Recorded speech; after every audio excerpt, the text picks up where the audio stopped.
Sean todos bienvenidos a un nuevo video. En esta ocasión veremos cómo realizar un plan de tratamiento de riesgos basado en el esquema gubernamental de seguridad de la información. El contenido para esta presentación es el siguiente. Veremos los conceptos básicos que se maneja en este esquema de seguridad. Vamos a ver cómo se llena la matriz de riesgos. Vamos a ver cómo se calcula el valor del activo, cómo se calcula el riesgo y demás temas referentes con la valoración del activo para crear un correcto plan de tratamiento de riesgos. Empecemos. La amenaza es cualquier causa potencial de un incidente no deseado. Esto puede provocar algún daño en el sistema, en la persona o incluso en la organización. Algunos ejemplos de amenazas son software malicioso, el robo de contraseñas, ingeniería social, etc. Los activos de información, en cambio, son cualquier elemento valioso para la institución debido a la información que gestiona. Por ejemplo, el software guarda información importante de la actividad que se esté realizando. Por ejemplo, los documentos también, los procesos, entre otros. La información como tal se define como un conjunto organizado de datos procesados que constituyen un mensaje que cambia el estado de conocimiento del sujeto o sistema que recibe dicho mensaje. En otras palabras, la información es aquello que aporta valor. Se ha clasificado la información en 4 tipos. La información pública es toda aquella información que está publicada en el Internet y que cualquier usuario puede acceder. Por ejemplo, la información que tenemos en el OTAIP, que es la Ley Orgánica de Transparencia de Información Pública. Por ejemplo, la información que cuelgan en los portales las instituciones. Entonces, todo ello es información pública. Información interna es aquella a la que solo pueden acceder los funcionarios de la institución. Por ejemplo, los reglamentos internos. La información restringida, en cambio, está limitada solo para directores de área y empleados clave. Y por último, la información confidencial es aquella cuyo acceso está restringida a la alta dirección. Por ejemplo, permisos de navegación, estados de cuenta, nómina de empleados, entre otros documentos.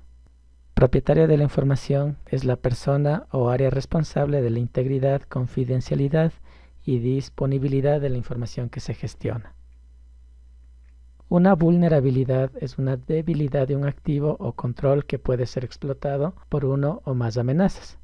Por ejemplo, una red Wi-Fi abierta, es decir, que no tenga autenticación, puertos abiertos en el firewall, controles insuficientes o inexistentes, por ejemplo, la no aplicación de políticas de gestión de contraseña, etc. Es decir, alguna debilidad que tenga nuestro sistema, eso se considera como vulnerabilidad. El riesgo, en cambio, es la probabilidad de que una amenaza se convierta en un desastre. Por ejemplo, si no usamos soluciones antivirus, las probabilidades de que nuestro equipo se infecte con algún tipo de malware es alta. Y el último concepto que vamos a ver en esta presentación es matriz de riesgos. Bueno, esta es una herramienta de gestión que permite determinar de manera clara y objetiva cuáles son los riesgos relevantes para la información de la organización y qué acciones se deben tomar. Entonces, un poquito para ir aterrizando las ideas, vamos a ver cuáles son los principales activos de información según la normativa internacional ISO 27002. Habíamos dicho que estos activos son aquellos que contienen la información, pero ya específicamente dentro de la organización, algunos ejemplos de activos serán, por decir, base de datos, archivos de datos, contratos, acuerdos, documentación del sistema, informes, manuales de usuario, manuales técnicos, material de formación. Aquí pueden haber PDFs, pueden haber hojas de Excel, pueden haber presentaciones en PowerPoint, pueden haber formularios en línea, etc. Procedimientos operativos, planes para la continuidad del negocio, acuerdos de recuperación, políticas de seguridad, registros de auditoría, memorandos, actas, oficios, leyes, normas, instructivos, etc. Entonces, lo que primero tenemos que hacer nosotros como institución para crear el plan de tratamiento de riesgos es definir todos los activos que tenemos. Y una vez que definamos los activos, tenemos que llenar la matriz de riesgos con esta información que hemos recolectado. A cada activo vamos a definirlo mediante un número. Entonces, por ponerles un ejemplo, el número de activo, el primero, va a ser el A101. Luego el siguiente activo será A102, A103 y así sucesivamente. Entonces definimos un número de activo. Luego debemos definir un proceso macro. Por ejemplo, gestión de software. Dentro del proceso macro necesitamos definir los subprocesos o los nombres de los activos de información. Entonces, de acuerdo a la tabla anterior donde estaban los activos, podemos ver que aquí tenemos, por ejemplo, base de datos y este sería nuestro activo. Luego aquí describimos qué es lo que hace el activo. En este caso, digamos que esta base de datos sirve para el control de asistencia de los empleados.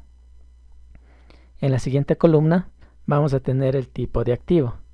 Esto puede ser digital o físico. Físico cuando es en papel y digital cuando es intangible. En este caso la base de datos para el control de asistencias es digital. Luego en la siguiente columna vamos a definir el propietario de la información.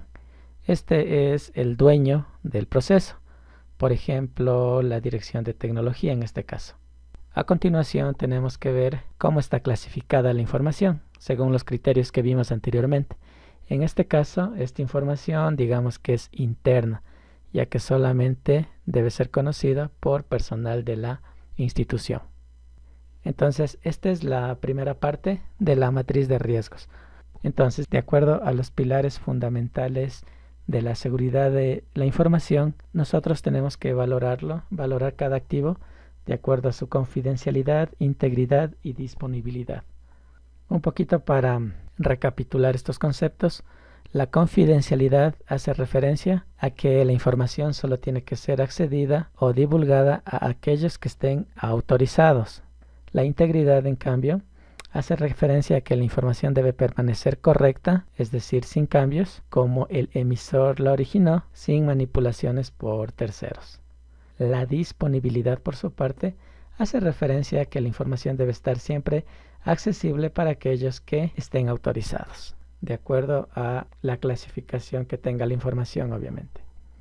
Entonces, a cada activo se le va a dar una valoración en cuanto a su confidencialidad, integridad y disponibilidad. Esta valoración se la puede dar en escala de 1, 2 y 3.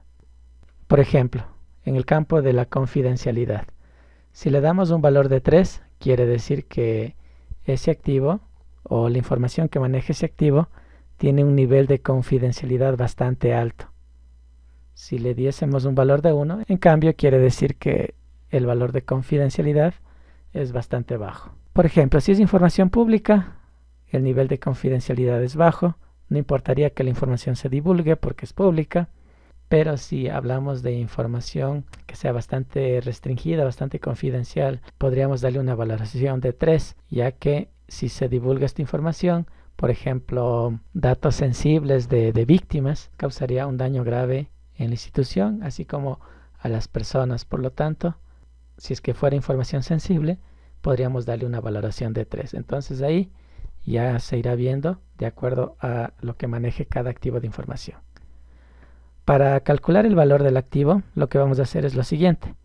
Tenemos que sacar un promedio, entonces sumamos la valoración en cuanto a confidencialidad, integridad y disponibilidad, dividimos para 3 y ese es el valor del activo. Ejemplo, si tenemos un activo institucional con los siguientes indicadores, digamos confidencialidad 1, integridad 2 y disponibilidad 1, entonces el valor del activo será de 1.33, ya que ese es el promedio, obviamente, que se obtiene aplicando la fórmula que está aquí descrita. El impacto que se produce al perder la información recae directamente sobre el valor del activo. Entonces, podemos decir que el impacto es igual al valor del activo. En algunos campos de la matriz de riesgos nos piden el valor del impacto, entonces ahí debemos poner el valor del activo. Vamos con la siguiente diapositiva y aquí veremos cómo calcular el riesgo.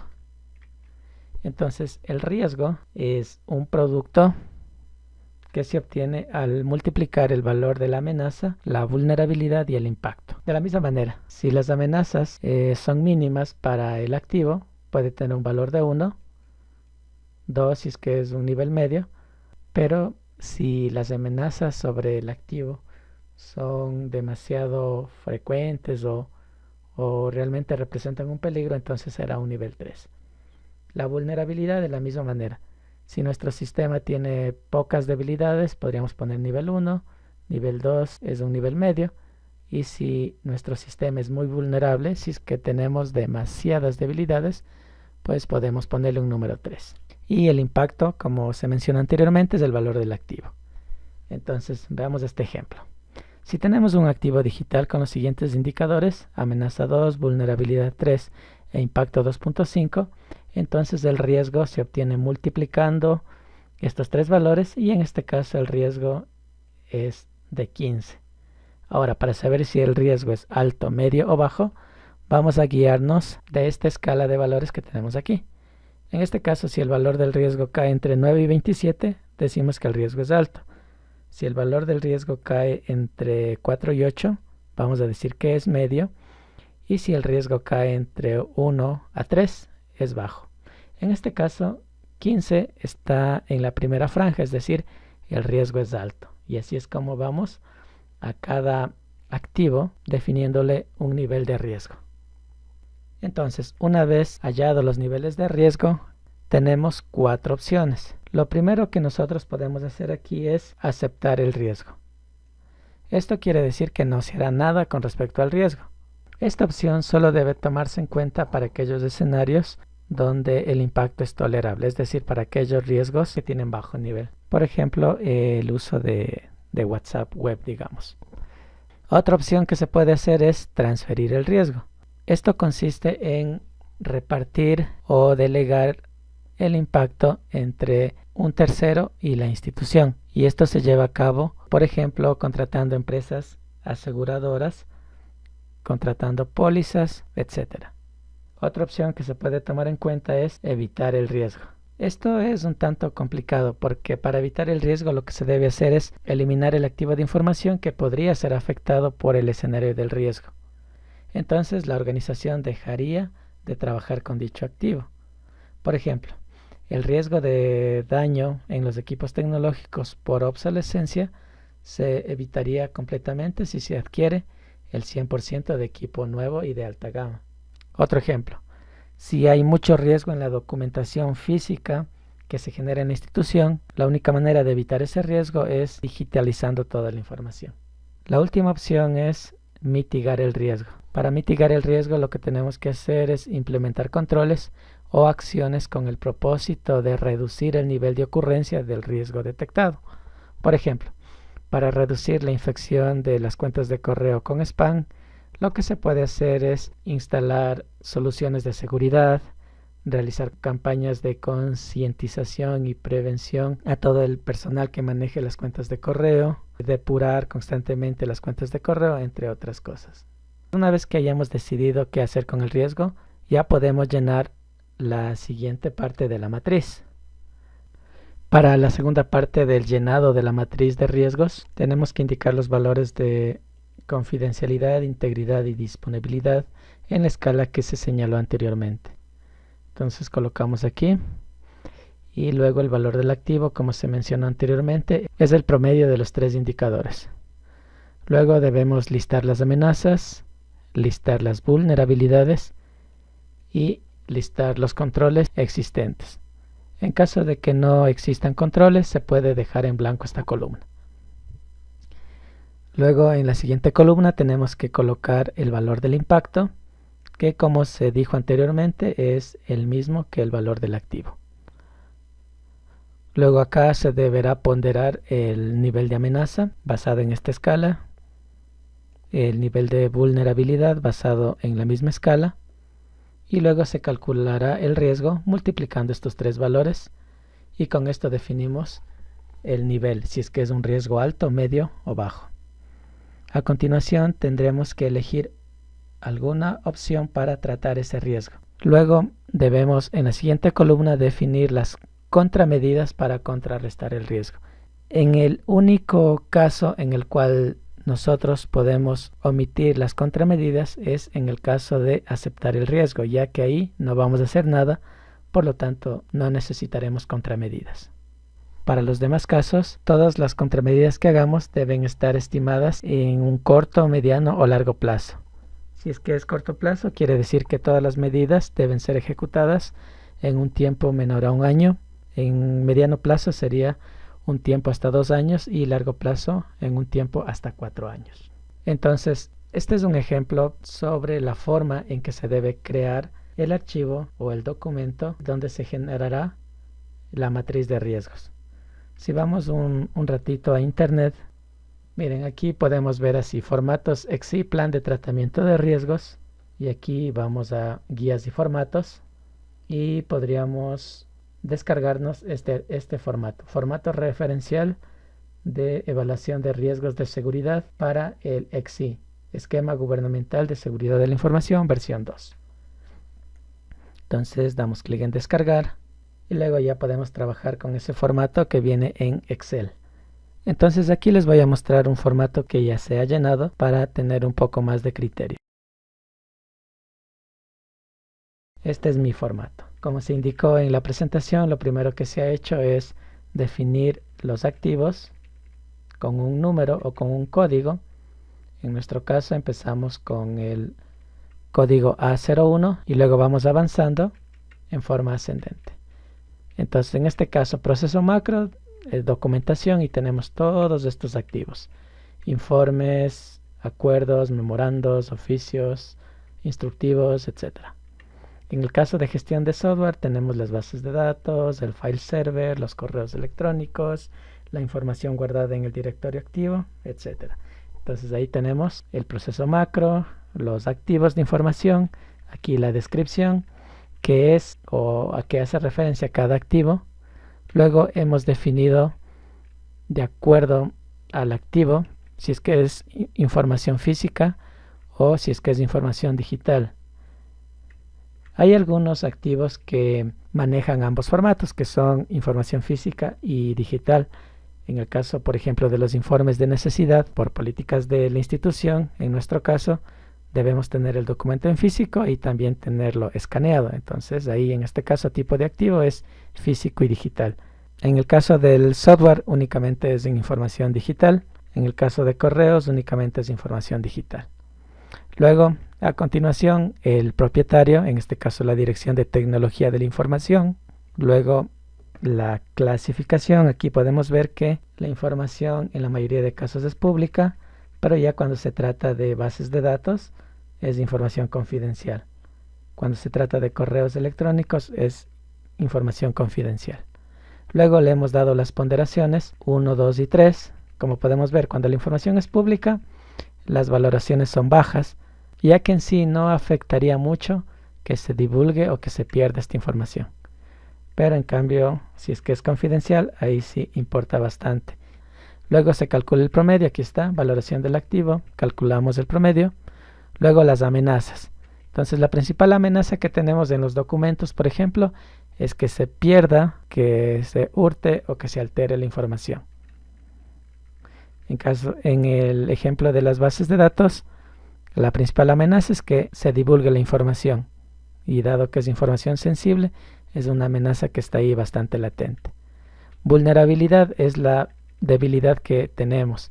Por ejemplo, en este caso, no se cuenta con procesos de seguimientos, no se cuenta con procesos de seguridad de la información, no se cuenta con procesos de manejo adecuado de los datos sensibles, entre otras cosas. Es decir, no existen procedimientos adecuados, o los que existen todavía no están lo suficientemente maduros, y por ahí tenemos nuestras principales vulnerabilidades. Controles existentes, bueno, algo se ha hecho, por ejemplo, se han generado copias de la documentación, de las bases de datos, pero todavía son mínimos los controles. Si vamos acá a la parte del impacto, como les mencioné, el impacto es el mismo valor del activo, ya que son proporcionales. En la siguiente columna, vamos a ver, tenemos acá nivel de amenaza, nivel de vulnerabilidad y aquí se calcula la evaluación del riesgo. Esta evaluación, recuerden, es el producto de los 3 valores anteriores y de acuerdo al valor que se dé, nosotros tenemos aquí el nivel que es alto, medio o bajo. Y como les mencioné anteriormente, cuando el riesgo es bajo, nosotros podemos aceptar el riesgo, es decir, no hacer nada. Y en el caso de que sea medio o alto, nosotros podemos mitigar o transferir el riesgo. En este caso, lo que estamos haciendo es reducir el riesgo y aquí se estima implementar estas acciones. Por ejemplo, crear políticas de seguridad de la información más robustas, más específicas y obviamente crear copias de seguridad de la información, pero ya utilizando procedimientos automatizados y con una mayor frecuencia para evitar la pérdida de información. En el caso de la base de datos, algunas acciones que se pretende realizar para minimizar el riesgo es la separación de ambientes, crear controles contra malware, políticas de desarrollo seguro, políticas para implementar principios de ingeniería de sistemas seguros, pruebas de seguridad del sistema, pruebas de aceptación del sistema, entre otros. Entonces, esta sería nuestra matriz de riesgo y esta matriz está ligada al plan de tratamiento de riesgos, que es propiamente el siguiente archivo. Entonces, en este archivo lo que se ha hecho es básicamente cada una de estos registros están representadas acá. En la siguiente página, como ustedes pueden ver, aquí está, podemos ver, están ligadas de la página anterior. Entonces, por ejemplo, estos son los documentos, los informes de necesidad, los acuerdos, que los teníamos tanto en físico como en digital. Luego aquí tenemos el nivel de riesgo, medio, alto, medio, bajo, bajo, bajo. Podemos ver que son los mismos que tenemos acá. Medio, alto, medio, bajo, bajo, bajo. Es decir, estos valores están vinculados. Si es que ya lo ponemos acá, pues automáticamente se replica en la siguiente página. Luego, acá tenemos la opción que vamos a hacer. En este caso, reducir o mitigar. Y en los casos donde el nivel de riesgo es bajo, simplemente aceptar el riesgo. Luego, en la siguiente columna tenemos los controles, que son los mismos que están aquí en la página anterior. Entonces, básicamente para saber qué se debe escribir aquí, podemos nosotros guiarnos de la lista de controles que nos facilita el Mintel, ya que para una correcta implementación del XI tenemos esta lista de controles. Entonces aquí está. Esquema gubernamental de seguridad de la información y tenemos aquí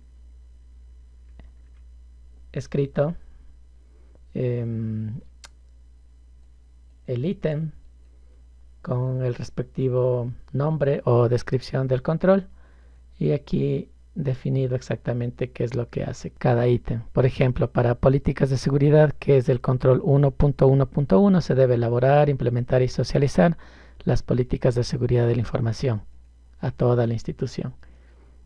Y como podemos ver, entonces lo único que se hace es basarnos en esta guía y de acuerdo a eso llenamos acá 1.1.1 políticas de seguridad de la información, 8.3.1 copias de seguridad de la información. Vamos acá y aquí tenemos 8.3.1 copias de seguridad de la información. Es decir, hablando de los controles, no tenemos que inventarnos nada, ya que en esta guía tenemos todo lo que requerimos. Volviendo acá a nuestra matriz, entonces podemos definir que las primeras columnas básicamente son la información que tenemos acá. Luego, en la siguiente columna nosotros tenemos que definir cuáles son las actividades que vamos a realizar para implementar esos controles. Por ejemplo, vamos a hacer políticas de seguridad. ¿Cómo lo vamos a llevar a cabo? Entonces, primero, designar un responsable de la custodia, en este caso de los informes de necesidad. Debe haber una persona que sea el responsable, el que esté, digamos, al pendiente de toda esa documentación. Luego se debe crear e implementar las políticas de seguridad. Y por último, se deberá respaldar los informes en formato digital. Ya, esta es una descripción breve de las actividades. Aquí se puede detallar un poco más incluso. En la siguiente columna se debe definir un responsable. Entonces, ¿quién va a hacer esto? Entonces acá nosotros hemos definido que esto lo van a hacer conjuntamente un delegado de la Dirección de Tecnologías, puede ser algún analista, conjuntamente con el oficial de seguridad de la información. Luego en la siguiente columna es el área responsable, en este caso es la Dirección de Tecnologías. Y luego vamos a definir el plazo para la implementación. Entonces aquí hemos definido 3 letras, ¿verdad? La C, la M y la L. Entonces esto hace referencia al tiempo. La C es para corto plazo, como se mencionó, si es que se va a implementar estos controles en un tiempo menor a un año. La M para mediano plazo y la L para largo plazo. Luego definimos aquí fecha de inicio, fecha de fin. Entonces, de acuerdo con el periodo que hayamos elegido, nosotros acá definimos fecha de inicio, fecha de fin. Luego aquí el número de horas al día que vamos a ocupar para cumplir este propósito. Entonces pueden ser 2 horas del día, 1 hora diaria, dependiendo de la disponibilidad, porque obviamente el personal también tendrá que realizar otras tareas, además de implementar los controles para mitigar los riesgos. Y en la última columna, los recursos que se necesita para ello. En este caso, como se trata de un tema básicamente de documentación, de crear políticas, de implementar controles, podríamos decir que el costo en cuanto a recursos puede ser de 0. Pero si necesitamos, por ejemplo, implementar controles de seguridad física y necesitamos, por ejemplo, comprar candados o contratar a algún analista, algún experto, entonces ahí obviamente ya los recursos ya no serán 0, sino que dependerán del costo de lo que necesitemos. Entonces con esto estaríamos básicamente dando por terminado esta pequeña sesión para indicarles cómo se debe implementar un plan de tratamiento de riesgos en todas aquellas instituciones públicas, las cuales deben implementar de manera obligatoria el EXI.